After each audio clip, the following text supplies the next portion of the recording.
Le grand direct des médias avec Thomas Joubert. Et on va commenter tout de suite les infos médias du moment. Vous connaissez le rendez-vous, on a réuni nos meilleurs spécialistes médias, nos téléflingueurs, et avec qui on va passer en revue tout ce qui agite le monde des médias cette semaine.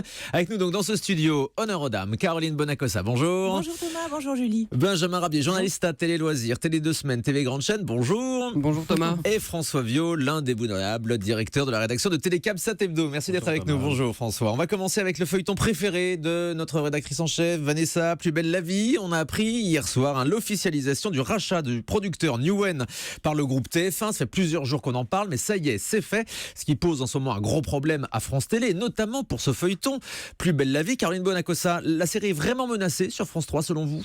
Menacé, non, c'est une valeur sûre de France 3 et le groupe Newen a tout intérêt à garder son contrat avec France Télévisions. Maintenant, là où ça devient intéressant, c'est qu'en fait, il y a toujours un lien entre le producteur d'un côté et le diffuseur de l'autre. Et avec ce rachat par TF1 d'un gros producteur, en fait, se soulève le problème des contrats. Qu'est-ce que le diffuseur signe comme contrat avec le producteur ? Une question, par exemple, et là, je peux vous dire que ça va être épluché du côté de Newen, qui a une clause d'exclusivité ? Quels animateurs ont une clause d'exclusivité avec le diffuseur, la chaîne, et pas seulement avec le producteur.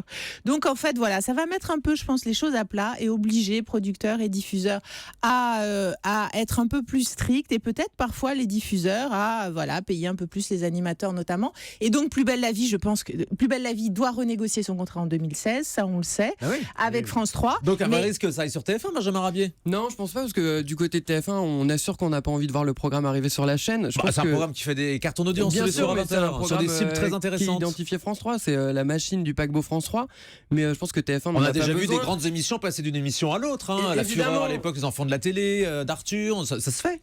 Évidemment, mais je pense que ce rachat pour TF1, c'est pas ça, c'est surtout pour eux se développer en créant des formats et en se développant à l'international. Donc une mission plus économique en fait. Ouais, évidemment, et puis Plus belle la vie, je suis pas sûr que ça fasse rêver chez TF1. Ouais. Et France Télévisions le prend mal en ce moment, François Viau. Je comprends qu'ils le prennent mal, c'est quand même un très mauvais coup. Delphine Ernotte espérait justement, elle a investi des centaines de milliers d'euros sur ce feuilleton. Oui, ça se compte en centaines de milliers d'euros. Et notamment son prédécesseur Thierry Fimelin. L'argent public de notre redevance. Exactement. Et là, en fait, qui va tirer les marrons du feu ? C'est TF1 qui va exporter. Mais je ne crois pas du tout que Plus belle la vie va s'arrêter. D'abord, c'est pas l'intérêt de France 3 d'arrêter cette poule aux œufs d'or, de tuer cette poule aux œufs d'or publicitaire, notamment auprès de la fameuse femme responsable des achats. Et puis en plus, ça ne correspond pas à la ligne éditoriale de TF1. Donc TF1, déjà en 2012, quand il y avait eu la reconduction du contrat, n'avait pas fait... Donc pour vous trois, Plus belle la vie va rester sur France 3 malgré ce rachat. Il va y avoir des négociations donc à suivre dans les prochaines semaines. Deuxième info de ces derniers jours, c'est Patrick Sébastien qui ne veut plus présenter la fête de la musique sur France 2.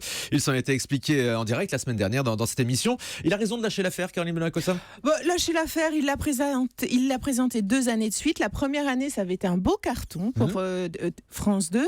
La deuxième année, ça l'a été moins. Maintenant, rappelons quand même que cette émission-là a été présentée par tout le monde, par Delarue, par Nagui, par Virginie Guillaume, par Michel Drucker, par Alexandra Subla. C'est une émission. Voilà, tout le monde, tous les animateurs en vue de France 2 présentent un moment cette émission. Après, Sébastien l'a très bien expliqué chez vous. Il l'avait fait par fidélité et par engagement. Il s'est retrouvé avec TF1 en face qui a diffusé une émission avec avec de gros moyens. Il jette un peu l'éponge du coup. Il veut pas se battre contre TF1 l'année prochaine, grosso modo. C'est ce qu'il nous a expliqué Benjamin Rabier, Télé Loisirs. Ouais, c'est un peu ça. Il est en colère contre TF1. J'ai envie de dire bonjour, la concurrence, ça existe depuis des années à la télé. C'est pas surprenant, mais surtout si vous vous rappelez l'année dernière, quand le soir de la fête de la musique, sur TF1 et sur France 2, la confrontation, elle était catastrophique pour le service public. Il y avait tous les artistes à la mode sur TF1 et tous les ringards, désolé de le dire, sur France 2. Et avec une réalisation magnifique sur TF1, une débauche de moyens dans les arènes de Nîmes et une fête communale sur la promenade des Anglais à Nice. C'est un peu ça, on est d'accord ? Totalement, c'était vraiment ça, quoi. Donc je peux comprendre qu'il jette l'éponge.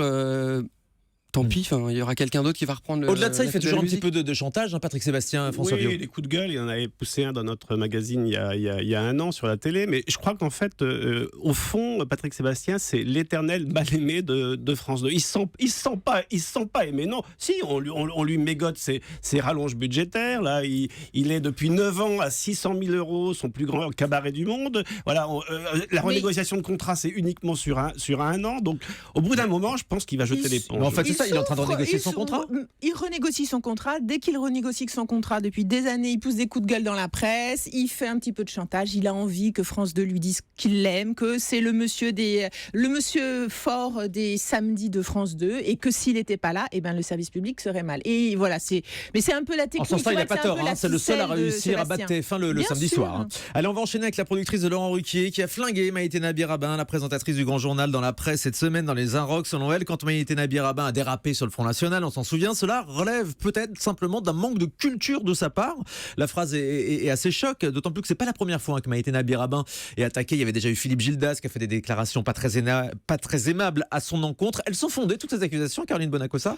Là, je trouve qu'il y a un peu de bashing de la part de Catherine Barma. J'ai été surprise parce que l'interview est très intéressante dans les Airrock. Elle parle, et voilà, elle se défend par rapport aux reproches de spectacularisation de la vie politique. Oui, j'ai eu du mal à le dire, mais c'est écrit dans la question, donc je le reprends. Et donc, voilà, elle se défend à juste titre. C'est vrai que c'est une émission de débat qui est très intéressante. Mais je trouve ça bizarre quand on est défendu. On dirait que c'est la patate chaude et hop, elle balance ça sur Maïtena. On se demande pourquoi elle se prend ça sur le coin du nez. On déplace le débat. Je note quand même que dans la presse, Maïtena, j'ai aussi lu un écho comme quoi elle prenait des cours de culture générale. Alors, je me suis renseignée quand même, c'est absolument faux. Elle ne prend pas de cours de culture générale. Mais voilà, c'est dans l'air du temps, il faut un peu l'attaquer.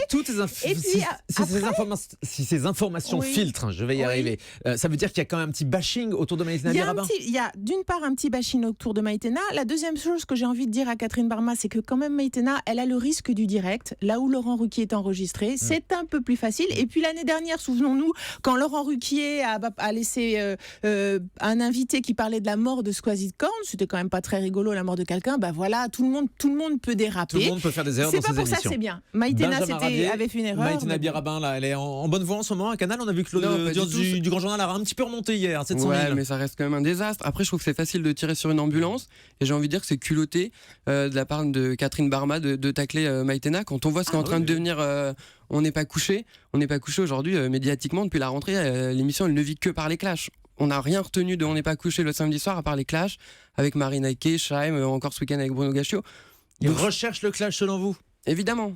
Ils s'en défendent, François Villot, pourtant. Catherine Barma dit que c'est pas la nature même de l'émission. Oui, enfin, ils s'en défendent, mais moi je la comprends pas. Catherine Barma, c'est une grande productrice qui est une femme de l'ombre, et là, elle s'expose, et en fait, elle emploie les mêmes méthodes. C'est-à-dire, là, elle clash Maïtena Nabire-Rabin, elle dit qu'elle veut pas faire le buzz. Désolé, moi je l'ai vu dans le supplément, là, cette fameuse séquence. Elle dit qu'elle aime la télé qui fait du bruit. Voilà, là, elle en fait du bruit. Alors, on va terminer avec l'arrivée d'une nouvelle émission de concours bientôt sur TF1. Alors, après les cuisiniers, les pâtissiers, les boulangers, les coiffeurs. Cette fois, c'est une émission qui va partir à la recherche du meilleur fleuriste. Quand est-ce que ça va s'arrêter, toutes ces émissions, Caroline Bonacossa? On n'en peut plus. On n'en peut plus, je suis d'accord. Moi, ça m'inspire deux choses. D'abord, c'est vrai que l'art floral, c'est magnifique. Donc là, c'est mon côté poétique. Je me dis, bon, allez, un peu de fleurs, c'est bien. En plus, dans un milieu qui n'arrête pas de s'envoyer des fleurs, peut-être que ça va un peu changer la donne. Mais sinon, là, regardez R sur TF1 qui a été lancé, qui se plante, sur M6 aussi. Benjamin, les fleurs, vous y croyez? Non, j'y crois pas, et surtout, j'en peux plus. Vraiment, j'en peux plus. Entre la boulangerie, les gîtes, l'hôtel, les reines du shopping, 4 mariages, vraiment, j'ai l'impression que tout se ressemble. Bon, François Villot, vous qui êtes un peu fleur bleue, défendez le programme. Non, franchement, en plus, ça fait un beat sur M6. Vous vous souvenez, là, en 2010, l'espoir de l'année, il y avait des fleuristes. Et, ils ont déjà fait des fleuristes sur M6. Oui, donc ça, à mon avis, c'est la couronne mortuaire. On est tous d'accord. Allez, à tout de suite sur Europe 1.